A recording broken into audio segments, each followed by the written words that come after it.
born on hope and helping hands, a land that heaven blessed. South Dakota needs new leadership to preserve what we possess. Matt, this shanty you see here is much like the one my father built when he homesteaded nearby. And it brings back fond memories of my dad and my mother too, and the stories they used to tell me. My folks came from Lebanon about 1898. He ended up in Sioux City and he worked in the packing plant for 18 cents an hour. He took to peddling, and he thought he came up in this world when he arrived at the point where he could afford a team of horses and a wagon. He came out to South Dakota and homesteaded.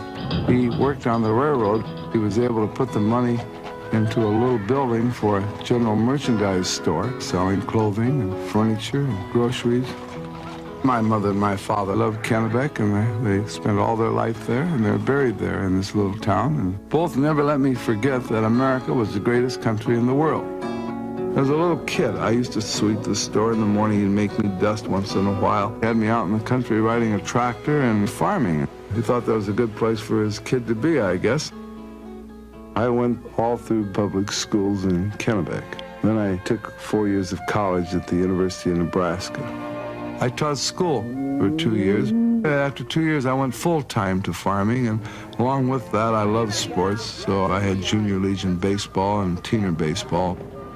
I was extremely active in the Republican Party and helped form the local JC chapter in my town. One thing led to another, and I got a job in the House of Representatives calling the roll. I finally decided to run for state senate myself, and I served there for 6 terms.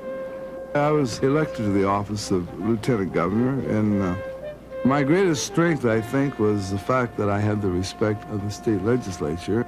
And I think that's one of the things that caused me particularly to want to come to Washington. I'm now completing my 4th term in Congress, and it's been a very, very exciting and interesting 8 years for me. I've had bills that help further agriculture through research and experiment.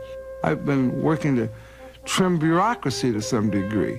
I'm no different than anyone else. I think I represent the way my people back home feel, because I feel the same way as they do. Well, I'm one of the few actual dirt farmers that are serving down here in Washington and know what I'm talking about.